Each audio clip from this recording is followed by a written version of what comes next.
First of all, I don't have a slide presentation or a slide deck. I'm really your comedic relief between now and when you're starving and you can't wait to get food in your system.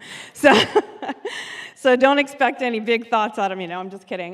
Today I'm going to talk about my version of leadership, just for you guys. First, I'm going to start with the most important part. I like to do jokes. So why did the Scarecrow get the job?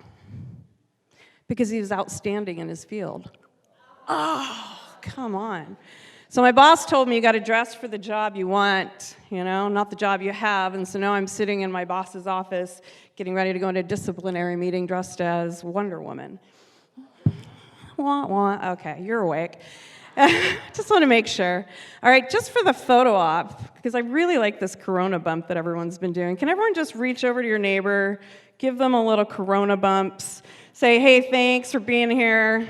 Just want to make sure I meet you. That's like my favorite new thing now. I think we're going to do it at the office for at least until King County lifts our ban. So a little bit about me. I currently am this thing feels so loud. Do I sound so loud? Probably. I can start singing for you. I'm not ashamed. I'm the senior leader of global sourcing programs. What does that mean? It's a very confusing title. So basically, I lead all of the programs that affect sourcers, and so you'll find that I'm very sourcer-friendly. So I was the one cheering over here in the corner when they were talking about sources versus recruiters. Sorry, recruiters. I still love you. We just bring the product that you get to close, right? So if we're doing it right. So sourcing is my focus, and a lot of the programs that I build are on a global scale now. Before this, I was at Amazon for 9.5 years. And kind of evolved through the sourcing ranks up into a program manager role and then a manager of program management. I have Hannah Brock sitting up here. She's one of my PMs from Amazon that I brought with me to Uber. Don't tell Amazon that. Oops, too late, just got recorded. Don't care, just kidding. It's fine. But I think it's very important to have good PMs who are passionate about sourcing, and Hannah is definitely passionate about sourcing. So if you want to talk to Hannah about sourcing at Uber, we have awesome opportunities all over the world. So please do stop and say hi. So that's a little bit about me. You can go to LinkedIn and see that I had a wild and crazy path to get to where I am. And honestly, if anybody had told me 10 years ago, you're going to be a leader leading global programs, I'd be like, haha, whatever crazy person gives me that job is going to pay for it. But here I am, doing my work. So pardon me while I just kind of read off of my not slide deck. So if you can't see me, I apologize, but it's also holding the Winter 20. Yeah, some of you know what I'm talking about. So I have an incredibly high expectation for engagement for leaders with their teams. Like, I'm probably biased a little bit heavier than most people. I want recruiting leaders and recruiting managers to have a complete understanding of the work that their sourcers and recruiters do. And I know that's a big ask because they're talking to their businesses, they're answering to hire, lots of reporting, lots of meetings. But at the end of the day, they can really lose focus of the details on the work that has to get done in order for them to have a job. So I really ask that leaders are able to see the future of recruiting with a bit of a crystal ball when it comes to especially tools, and we'll get into that in a second, but career progression for their sourcers specifically, and building strong expectations on their team of how they want people to rise up and learn new skills. So I do a lot of tough talks. I'm a very direct person, if you can't tell. I also like to do it with a sense of humor, because life is fun. You got to have fun doing what you're doing. But I'm very direct with people when I feel like they're unplugged from what the expectations are on the team. And I want recruiting managers to come and ask a lot of questions of their staff. They should be visible. They should be attainable. They should be accessible. They should be present. And they definitely should be humble, because they don't know everything.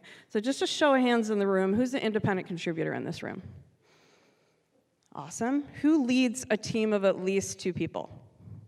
Who leads a team of 10 people or more? A couple big leaders over there. If you're a leader in the room, raise your hand again. Managers, any time a manager. On an average, I hope that you're spending about 25 to 30% of your time directly with your reports every week. Sounds like a lot of hours, right, out of a 40-hour week. But I expect that you're sitting next to them, watching what they're doing. I expect that you're asking questions about how things are going. I expect you're seeking more than just survey results to get the pain points. I expect that a really strong leader is saying things like, can you walk me through how you found that? Can you show me how you got that candidate? A to Z, just walk me through the steps and talk me through what you were thinking about when you were looking for them. And if you haven't had a conversation like that with at least a few people on your team recently, I don't think you're an engaged leader. I'm sorry. I just don't think you are. Because sourcing changes so quickly. The recruiting and the tools that we use change so fast, but also we tend to get away from the fundamentals of the work that we do and what produces those candidates that we get to close. So if you're thinking about how can I get more engaged with my team, if you were in my team, I'd ask you to go sit down with a sourcer for a day and just watch everything that they're doing all day. The pain points will become obvious. The gaps in performance will become abundantly clear, and you'll have a strong opportunity to coach them directly. So that's sort of my leadership plug for be there, be present, be accessible, be engaged. I think that's super important. Also, embrace the bots. For those of you who are independent contributors, I know that I've heard this at every conference. I was talking about this at LinkedIn Talent Connect. At the last few conferences, oh my gosh, the bots are coming, they're gonna take my job. Actually, they're gonna improve your job, and they're gonna allow you to do more high-value activities. So anytime a tool is there and available for you to use, push hard into that, lean hard into that. I know that we all think we're Boolean geniuses, and I'm glad we're doing Boolean classes, because that's the basic recruiter math is what I call it. Like, you should always know that in absence of a tool. But there's lots of tools that do that well, and we can automate and easily bolt onto our existing technology, and some of that heavy lifting comes off of our recruiters. So I'm always encouraging people to have a deeper understanding of the technology that's available and push hard into experimenting with tools. So building the best. So this is my big plug for how I build my teams. And Hannah, you can check me if I'm wrong on this. I'm going to use the Kim Scott reference because she literally is one of my favorite people in the world. I think radical candor is the way I run my business. It hurts sometimes, right? But it's effective if you master how to have radical candor with compassion and humanity. So you've got to make sure that you're seeing each person on your team with fresh eyes every day. People evolve, and so do your relationships evolve with them.